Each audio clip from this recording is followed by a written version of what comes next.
네, 안녕하십니까. 설교 비평 공간의 설교 비평 6번째 시간입니다. 예, 오늘 설교 비평 제목은 십자가의 능력으로 다시 죄로 돌아가라고 라고 제목을 지어봤습니다.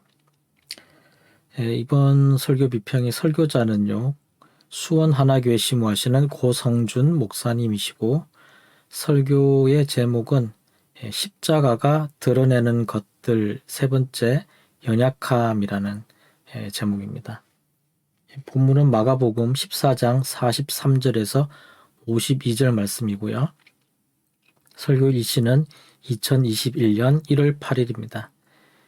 설교의 출처는 인터넷으로 제가 확인을 했는데요. 이 영상 아래에 설교 비평 이 영상의 제목 있죠. 제목 아래에 보면은 제가 그 출처를 올려놨습니다. 그걸 참고하시면 되겠습니다. 그러면 오늘 설교 비평 6번째 시간을 시작하도록 하겠습니다. 먼저 본문 말씀 마가복음 14장 43절에서 52절 말씀입니다. 예수께서 말씀하실 때에 곧 12 중에 하나인 유다가 왔는데 대제사장들과 서기관들과 장로들에게서 파송된 무리가 검과 몽치를 가지고 그와 함께 하였더라. 예수를 파는 자가 이미 그들과 군호를 짜 이르되 내가 입맞추는 자가 그이니 그를 잡아 단단히 끌어가라 하였는지라.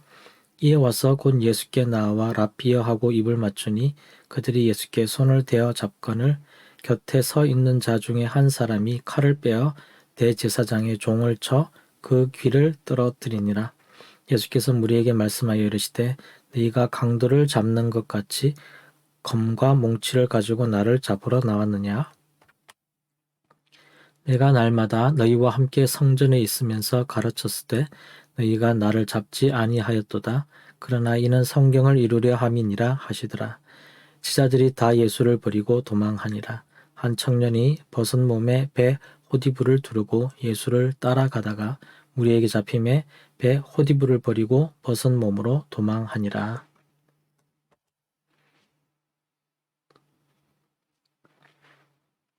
설교 요약입니다. 십자가는 우리 속에 있는 죄의 민낯들을 드러냅니다. 드러내는 능력이 십자가 안에 있는 이유는 예수께서 십자가에서 무엇을 처리하셨는지를 정확히 우리에게 알려주는 것입니다. 우리 안에 있는 죄의 모습들, 우리 안에 있는 타락한 현실들, 우리 안에 있는 무기력함들, 그런 것들을 드러내시면서 예수께서 십자가에서 처리하신 것이 무엇인지를 우리에게 알게 하십니다. 십자가에서 드러내는 것들은 우리에게 축복입니다. 그런 것들은 우리에게 당황스러운 것들이지만 그런 것들을 처리하시기 때문에 감사한 일입니다.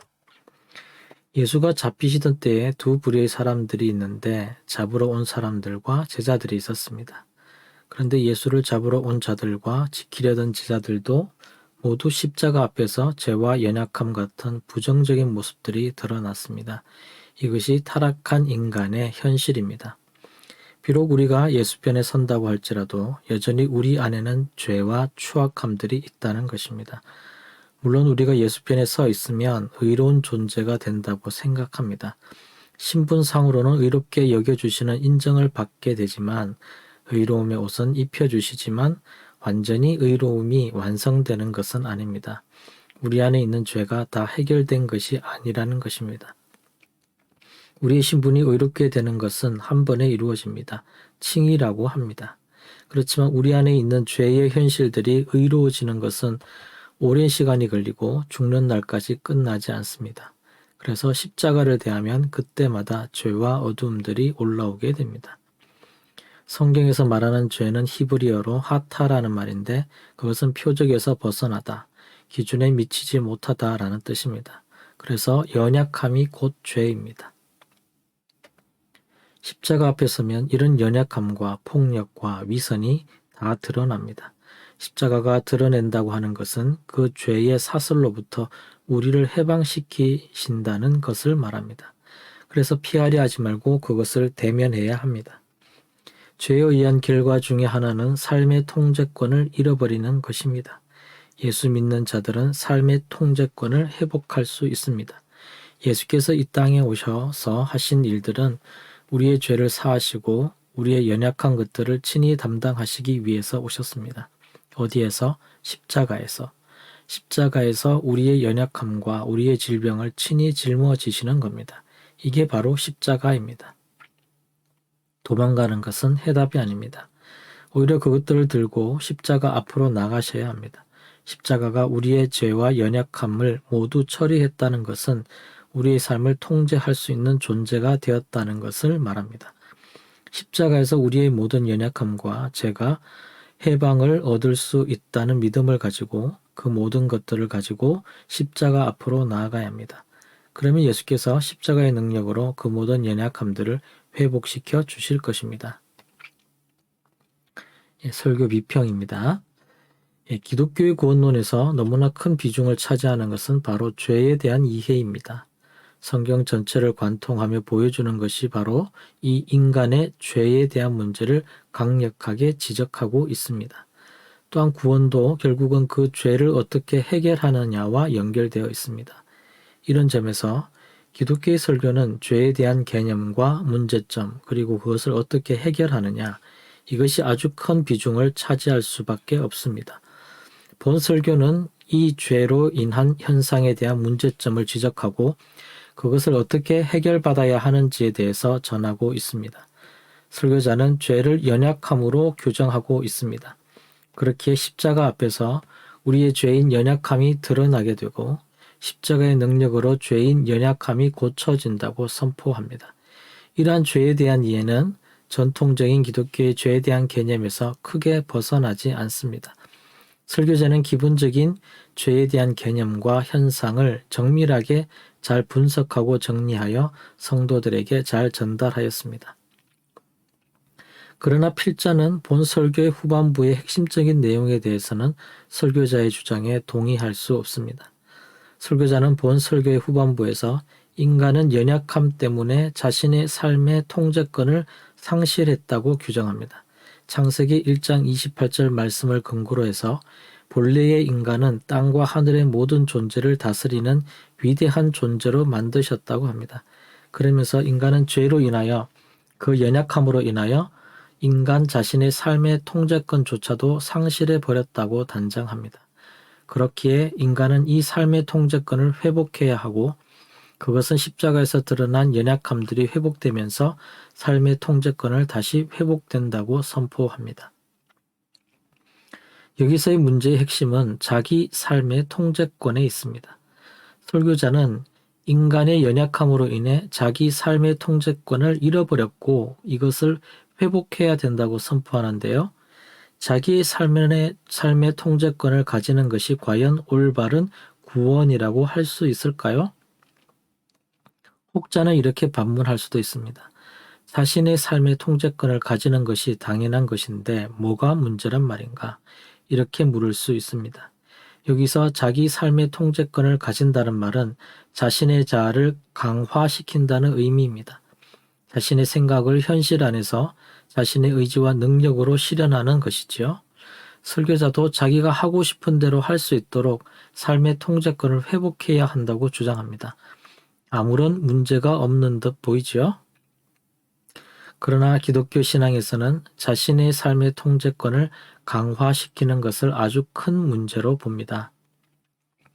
자신의 삶의 통제권을 강화시키는 것은 자기 자신에게 집중하는 것이고 자신의 생각을 강화시키는 것이고 결국 자신의 자아를 강화시키는 것입니다. 그러나 이렇게 자신에게 집중하고 자신의 삶의 통제권을 강화시키는 것은 결국 욕심으로 이어지게 되며 죄로 이어질 수밖에 없게 됩니다. 또 이렇게 반문할 수도 있습니다. 자신의 삶의 통제권을 강화시켜서 선한 행동을 많이 할 수도 있지 않느냐, 이런 반문도 가능합니다. 그러나 자연적인 사람으로서의 인간은 절대적으로 이기적이고 자기 중심성을 가지고 있기 때문에 절대적으로 죄인일 수밖에 없습니다. 그렇기에 예수를 따르는 삶은 자기의 삶의 통제권을 자기가 더욱 가지고 강화시키는 것이 아니라 오히려 자신의 삶을 자기 마음대로 하려고 하지 않고 자신의 삶이 하나님의 손에 달려 있음을 인정하고 자신이 삶의 통제권을 가지고 있지 않다고 고백하고 또 곧 자기를 부인하고 자신의 삶의 통제권을 하나님께 돌려드리고 하나님의 뜻대로 순종하며 살아가는 것. 이것이 예수를 따르는 삶인 것입니다. 누가복음 9장 23절 말씀에 또 무리에게 이르시되 아무든지 나를 따라오려거든 자기를 부인하고 날마다 제 십자가를 지고 나를 따를 것이니라라고 말씀하셨습니다. 물론 자기 부인, 자기 삶의 통제권을 부정하는 것조차도 자기 힘으로 자기 스스로 절대로 할 수 없는 영역입니다. 이것이 바로 주님의 십자가 앞에서 발생하는 절대 구원의 사건인 것입니다. 그런데 설교자는 오히려 이와는 반대로 십자가 앞에서 자신의 삶의 통제권을 자기가 가져야 된다고 선포하고 있으니 이것은 십자가의 능력으로 구원에 이르는 것이 아니라 오히려 십자가의 능력을 힘입어 죄성을 더 강화시키는 것을 선포하고 이것이 구원이라고 하고 있으니 너무나 큰 착각을 하고 있는 것입니다. 과연 설교자는 구원을 제대로 이해하고 있는 것일까요? 인간은 자연 상태 그대로 있으면 무조건 자기에게 집중하고 자기 마음대로 행동하려 합니다. 선한 것을 선택하는 것이 아니라 욕심과 욕망대로 행동하려 합니다. 그것이 죄입니다. 자기를 부인하는 것이 아니라 절대 자기 긍정의 방향으로 살아갑니다.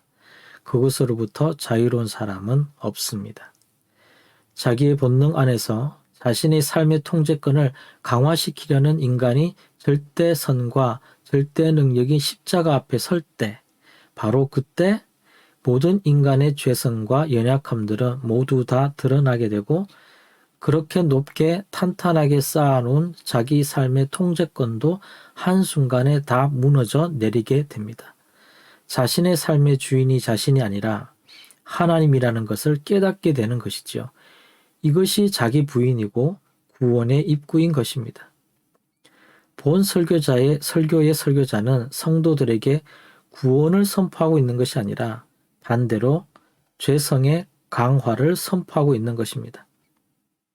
설교자는 십자가의 능력으로 구원에 이르는 것이 아니라 오히려 십자가의 능력을 힘입어 죄성으로 빠져들게 하는 것입니다. 자기 삶의 통제권을 강화할수록 인간은 죄성으로 빠져듭니다. 반대로 예수를 믿는다는 것은 자기 삶의 통제권을 내가 아닌 하나님께 내려놓는 것입니다.